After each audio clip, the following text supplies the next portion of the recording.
ہر معجزے کی نقل کر سکتا ہے، تقریباً ہر معجزے کی جعلی صورت بنا سکتا ہے، مگر ایک چیز وہ نہیں کر سکتا، کسی انسان کی زندگی کو بدلنا تاکہ وہ یسوع کے لیے جیے، اور اس حد تک بدلنا کہ اگر آج یسوع آئے تو وہ اس سے ملے، یہ شیطان نہیں کر سکتا۔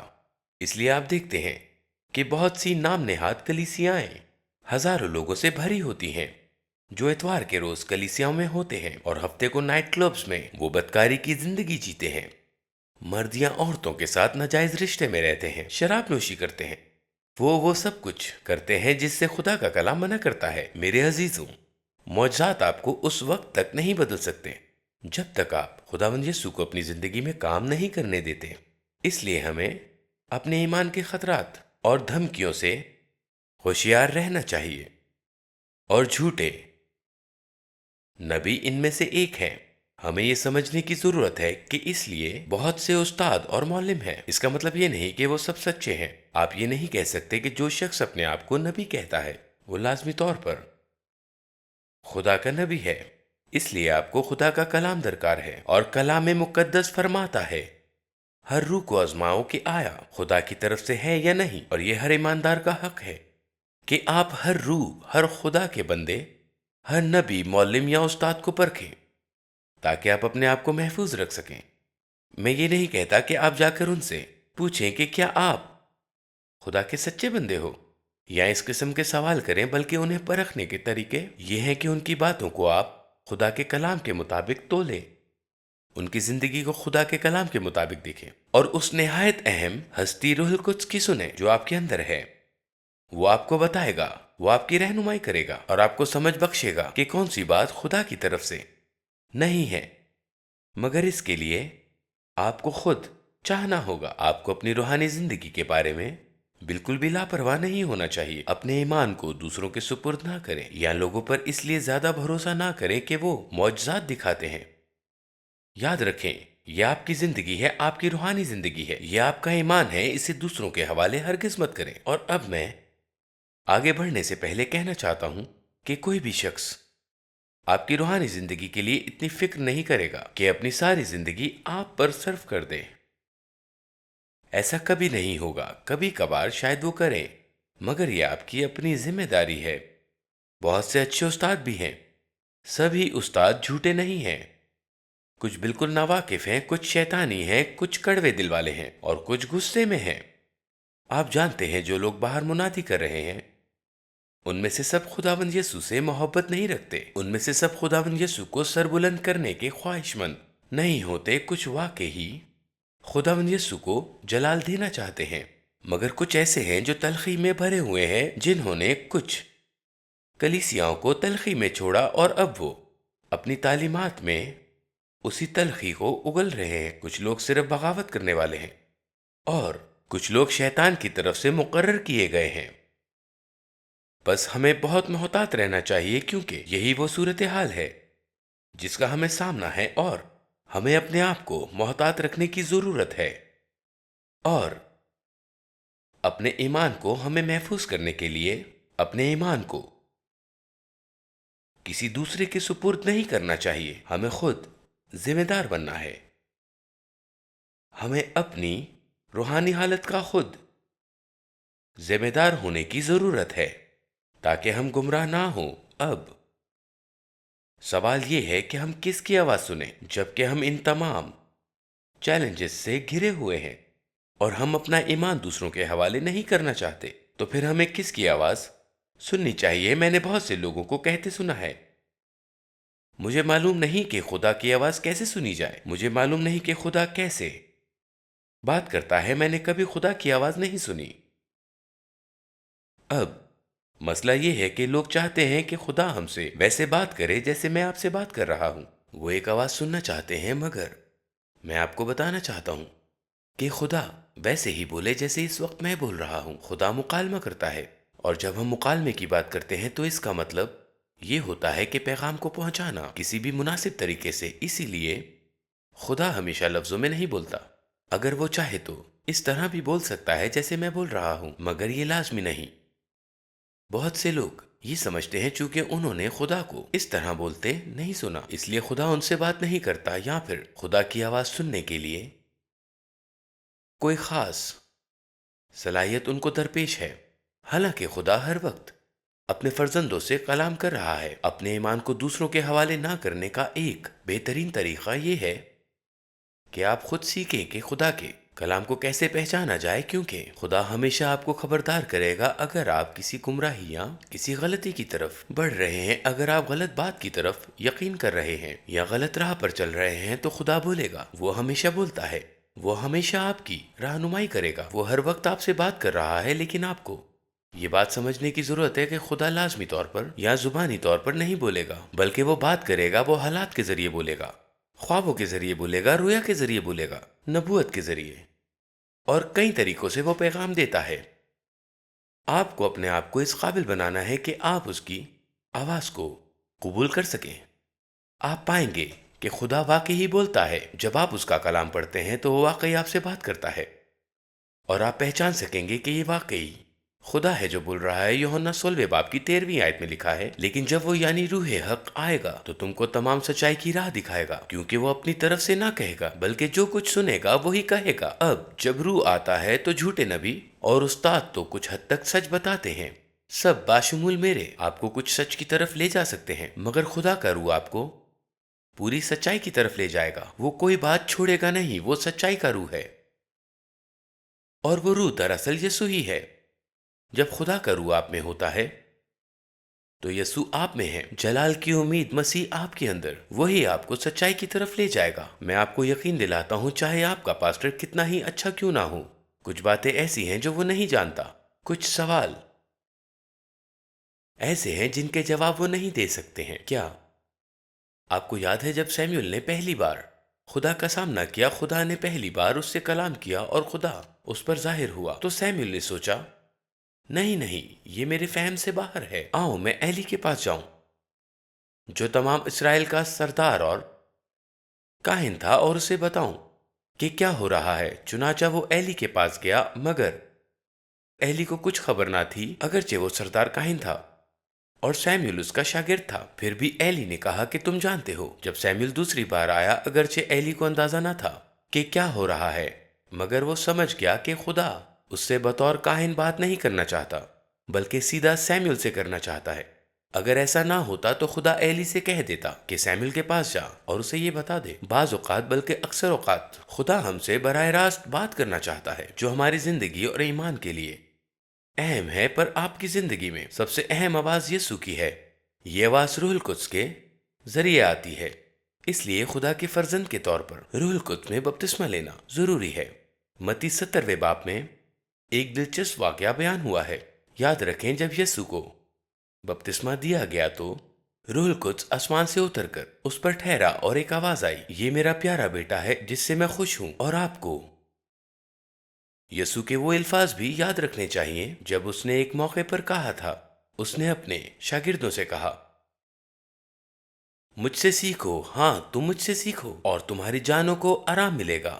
مجھ سے سیکھو، کیونکہ بعض اوقات جب تم انسانوں سے سیکھتے ہو تو تمہیں سکون نہیں ملتا، تم حیران ہوتے ہو، تم الجھ جاتے ہو، مگر یسوع فرماتا ہے، مجھ سے سیکھو اور تمہیں اپنی جان کے لیے سلامتی ملے گی۔ یہی وجہ ہے کہ متی 17ویں باب میں یہ واقعہ بیان ہوا ہے۔ 6 دن بعد یسوع نے پترس اور یعقوب اور اس کے بھائی یوحنا کو ہمراہ لیا اور انہیں ایک اونچے پہاڑ پر الگ لے گیا، اور ان کے سامنے اس کی صورت بدل گئی، اور اس کا چہرہ سورج کی مانند چمکا، اور اس کی پوشاک نور کی مانند سفید ہو گئی۔ اور دیکھو، موسیٰ اور ایلیا اس کے ساتھ باتیں کرتے ہوئے انہیں دکھائی دیے۔ چنانچہ اس دن یسوع پترس اور یعقوب اور یوحنا کو اپنے ساتھ پہاڑ پر لے گیا، اور جب وہ پہاڑ کی چوٹی پر پہنچے تو اس کی شکل ان کے سامنے بدل گئی، اس کا چہرہ چمکنے لگا۔ اور پھر بائبل کہتی ہے کہ یکایک موسیٰ اور ایلیا ظاہر ہوئے اور یسوع سے باتیں کرنے لگے۔ 4 آیت میں لکھا ہے، پترس نے یسوع سے کہا،